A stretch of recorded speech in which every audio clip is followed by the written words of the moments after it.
ഞാൻ വന്നിരിക്കുന്നത് ഒരു ഓണം ഷോപ്പിങ്ങുമായിട്ടാണ്. എല്ലാവരും ഓണത്തിന് ഡ്രസ്സ് എടുക്കാനൊക്കെ പോയോ?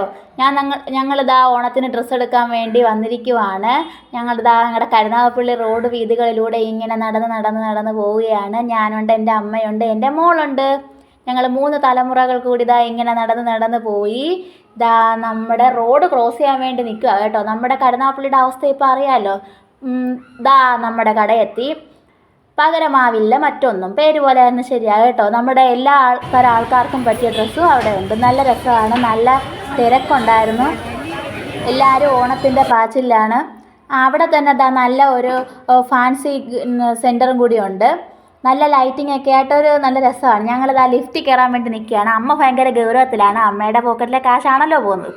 ഞാൻ നിർബന്ധിച്ചൊന്ന് ചിരിപ്പിച്ചിട്ടുണ്ട്. ദുർഗയുടെ പർച്ചേസിങ് തുടങ്ങിയിട്ടുണ്ട്. എൻ്റെ മോളായതുകൊണ്ട് പുകഴ്ത്തി പറയുകയല്ല, എന്ത് കണ്ടാലും മുഖം തെളിയാത്ത ഒരു പ്രത്യേക തരം സ്വഭാവക്കാരിയാണ് അവൾ. അവൾക്ക് വേണ്ടി ഓരോന്ന് സെലക്ട് ചെയ്തുകൊണ്ടിരിക്കുകയാണ്. നല്ല സെലക്ഷൻ. ഞാനും ഒന്ന് കുട്ടിയായിരുന്നെങ്കിൽ ഇതൊക്കെ ഇടാമായിരുന്നെന്ന് അപ്പം തോന്നിയതേ. പറഞ്ഞിട്ട് കാര്യമില്ലല്ലോ. ആ സെയിൽസ് ചേച്ചി അവൾക്ക് ഓരോന്നൊക്കെ ഇട്ട് കൊടുക്കുന്നുണ്ട്. അവളുടെ മുഖം കണ്ടാൽ അറിയാമല്ലോ ഞാൻ പറഞ്ഞത് ശരിയാണെന്ന്. ഇട്ടുകൊണ്ടിരിക്കുന്നുണ്ട്. ആ ചേച്ചിമാരൊക്കെ നല്ല ചേച്ചിമാരാണ് കേട്ടോ. നമ്മുടെ മുഖമൊന്നും അവരുടെ വാടത്തൊന്നും ഇല്ല. നമ്മൾ എന്തെടുത്താലും ഇങ്ങനെ ചിരിച്ചുകൊണ്ട് നമ്മുടെ പുറകെ ആ ബക്കറ്റും പൊക്കിക്കൊണ്ട് വന്നോളൂ. എനിക്കത് അത്രയ്ക്ക് ഇഷ്ടമല്ല. നമ്മുടെ പുറകെ അവർ നമ്മുടെ ബക്കറ്റെന്നാണോ ആ ബാസ്ക്കറ്റും പൊക്കി വരുന്നതെന്നും എനിക്ക് ഭയങ്കര ബുദ്ധിമുട്ടാണ് അത്.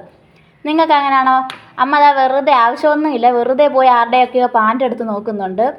പിന്നെ ഞങ്ങളിതാ കിഡ്സിൻ്റെ തന്നെ എന്താണല്ല നെറ്റ് മെറ്റീരിയലിൻ്റെ സംഭവങ്ങളൊക്കെ നോക്കി പോവുകയാണ്. അപ്പോൾ ദുർഗ പുറകുന്നൊരു വലിക്കുന്നുണ്ട് അമ്മയിട്ട്. അങ്ങനെതാ ഞങ്ങളൊരു നെറ്റിൻ്റെ പാവാടയൊക്കെ കണ്ടിട്ടുണ്ട്. ദുർഗയ്ക്ക് അപ്പോൾ അത് വേണം. നല്ല ഫ്രോക്കൊക്കെ ഉണ്ടായിരുന്നേ, നല്ല പോക്കറ്റൊക്കെ വെച്ച് നല്ല ബട്ടൺസൊക്കെ പിടിപ്പിച്ച് ചൈനീസ് കോളറിൻ്റെയൊക്കെ ഉടുപ്പ്. പിന്നെ ഒരുപാട് പാവാടകളുണ്ടായിരുന്നു, നല്ല ഗിൽറ്റൊക്കെ ഉള്ള. നല്ല രസമുണ്ടായിരുന്നു. ഇത് കുത്തിക്കൊള്ളുന്ന പോലത്തെ ഉടുപ്പൊന്നും അല്ല കേട്ടോ. പിന്നെ അടിയിൽ സോഫ്റ്റാണ് അതിൻ്റെ മെറ്റീരിയലൊക്കെ. ആ ചേച്ചിമാർ നമ്മൾ പറയുന്നതനുസരിച്ച് ഓരോ കളറും എടുത്തെടുത്ത് ഇടുമായിരുന്നു. ദുർഗയ്ക്ക് എല്ലാം കൂടെ കിട്ടിയാൽ അത്രയും കാര്യം. നമ്മുടെയൊക്കെ സ്വഭാവമാണല്ലോ, അവളും പെണ്ണാണല്ലോ. നമ്മുടെ സ്വഭാവം എപ്പോഴും പുറത്ത് വന്നുകൊണ്ടേയിരിക്കും. അങ്ങനെ അവൾ വെച്ച് നോക്കുന്നുണ്ട്.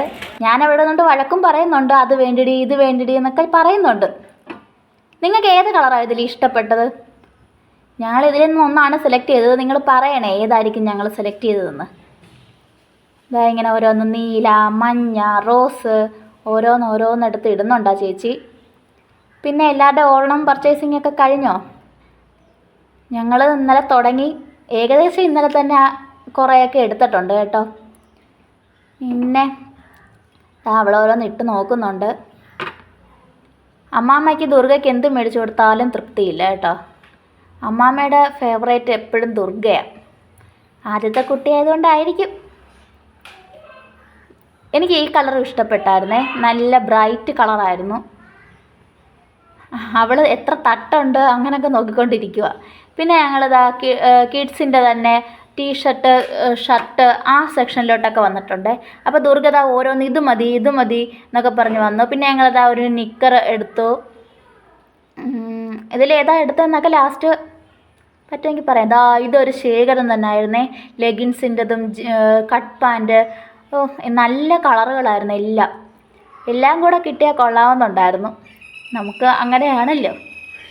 പിന്നെ ഞാൻ ഓരോന്ന് വെച്ച് നോക്കുന്നുണ്ട്. എനിക്ക് ജീൻസിൻ്റെ കൂടെ ഇടാൻ വേണ്ടിയൊക്കെ ഓരോന്ന് വെച്ച് നോക്കുക. അവളെ ആണെങ്കിലോ എൻ്റെ വീഡിയോ ഒന്നും അവൾ എടുത്തിട്ടില്ല. അതിൻ്റെ പേര് ഞാനും അവളും കൂടെ അവിടെ കിടന്ന് വഴക്കിട്ടായിരുന്നേ. അവളുടെതെല്ലാം ഞാൻ എടുത്ത്, എൻ്റെ ഒരു ഫോട്ടോയോ ഒന്നും അവൾ എടുത്ത് തന്നില്ല. എൻ്റെ ക്യാമറാമാനാണല്ലോ അവൾ. എന്നിട്ട് ഇടയ്ക്ക് ഇവിടെ എന്താണ്ടൊക്കെ എടുത്തിട്ടുണ്ട് അവൾ. ഇതിൽ ഞാൻ ഏതാ എടുത്തതെന്ന് നിങ്ങളൊന്ന് ഗസ് ചെയ്യണേ. പിന്നെ ഒത്തിരി ചേച്ചിമാരുണ്ട്. അവിടെ വിലക്കുറവിൽ ടോപ്പ് വിൽക്കുന്നുണ്ടായിരുന്നു. അവിടെ ആണെങ്കിലോ നല്ല നമ്മുടെ അമ്പലത്തിൽ അന്നദാനത്തിന് നിൽക്കുന്ന പോലത്തെ ഇടിയും തിരക്കുമായിരുന്നു അവിടെ.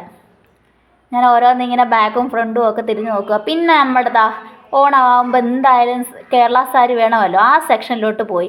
അവിടെ നല്ല വിലക്കുറവൊക്കെ ഉണ്ടായിരുന്നേ, പല കളറുകളുണ്ടായിരുന്നു. ഇതെല്ലാം സെറ്റ് സാരിയാണ്. എനിക്ക് സാരിയാണ് ഇഷ്ടം. കാര്യം എനിക്ക് മുണ്ടുടുക്കാനേ അറിയില്ല. അതുകൊണ്ട് എപ്പോഴും സെറ്റ് സാരിയാണ് ഞാൻ പ്രിഫർ ചെയ്യുന്നത്. നല്ല രസമുണ്ടായിരുന്നു. ഇതെല്ലാം ടിഷ്യൂൻ്റെയാണ്. ടിഷ്യൂൻ്റെ ഉണ്ട്, കോട്ടൻ്റെ ഉണ്ട്. എനിക്ക് ടിഷ്യൂ ആയിരുന്നു ഇഷ്ടമേ. ഞാനിവിടെ ഓരോന്ന് പറഞ്ഞുകൊണ്ടിരിക്കുമ്പോൾ കണ്ണകി വന്നിട്ടുണ്ട്. ഇതാ കൊള്ളാം, എനിക്ക് ആ കളറും ഇഷ്ടപ്പെട്ടായിരുന്നു. ഇത് വെച്ചിട്ടൊക്കെ നമ്മുടെ പാവാട ധാവണിയൊക്കെ തയ്ക്കുമ്പോൾ നല്ല രസമായിരിക്കും. അങ്ങനെ തയ്ക്കണമെന്നുള്ള വിചാരിച്ചില്ല ഞാനിതൊക്കെ എടുക്കാൻ നിൽക്കുന്നത്. അല്ലാണ്ട് നമ്മൾ സാരിയായിട്ട് എന്തായാലും എടുക്കാൻ പോകുന്നില്ല. അപ്പോൾ അവിടെ ഇതാ കല്യാണ പർച്ചേസിങ്ങും ഉണ്ടായിരുന്നേ. നല്ല രസമുള്ള ഒത്തിരി സാരിയുടെ കളക്ഷൻ ഉണ്ടായിരുന്നു. നമ്മളിന്ന് സാരി എടുക്കാത്തത് കൊണ്ട് അവിടെ നമ്മുടെ വെഡ്ഡിങ്ങിൻ്റെ ആൾക്കാർ വന്നിട്ടുണ്ടായിരുന്നു.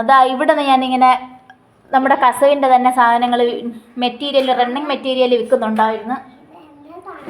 ഇവിടെ തന്നെ കിഡ്സിൻ്റെതും ഒരുപാട് സംഭവങ്ങളുണ്ട്. ഒന്നിന് ചെന്നാൽ നമുക്ക് എല്ലാം കിട്ടും. കിഡ്സിൻ്റെ കിട്ടും, ഫാൻസി ഐറ്റംസിൻ്റെ ആണ്, കളിപ്പാട്ടങ്ങളായാലും. പിന്നെ ഞാൻ ആ ബൊമ്മയുടെ ഫ്രണ്ട് വശത്ത് നിന്ന് കുറച്ച് ഷോയൊക്കെ കാണിക്കുന്നുണ്ട്.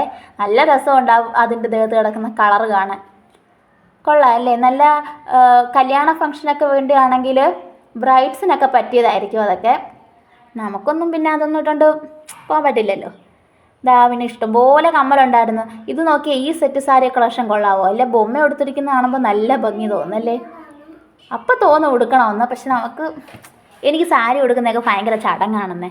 പിന്നെ ബില്ലിംഗ് സെഷൻ ഭയങ്കര തിരക്കായിരുന്നു. ആ ചേച്ചിയും ചേട്ടന്മാരും ഒക്കെ പെട്ടെന്ന് അടിച്ചടിച്ച് വിടുന്നത്. അങ്ങനെ തുണിയെടുത്തതിൻ്റെ ക്ഷീണത്തിന് ഞങ്ങളിതാ ഒരു ബേക്കറി വന്ന് ജ്യൂസ് കുടിക്കുവാണേ. ഒരു പാൽ സർബത്ത് എന്ന് പറഞ്ഞ് കേട്ടിട്ടുണ്ടോ? ഞാൻ പാൽ സർബത്ത് കുടിച്ചുകൊണ്ടിരിക്കുവാണ്. അങ്ങനെ കുടിച്ച് തീർത്തു. അങ്ങനെ ഞങ്ങളുടെ ഷോപ്പിംഗ് ഒക്കെ കഴിഞ്ഞ് ഞങ്ങൾ തിരിച്ച് പോകുകയാണ്. അപ്പോൾ എല്ലാവർക്കും താങ്ക് യു, ടാറ്റാ.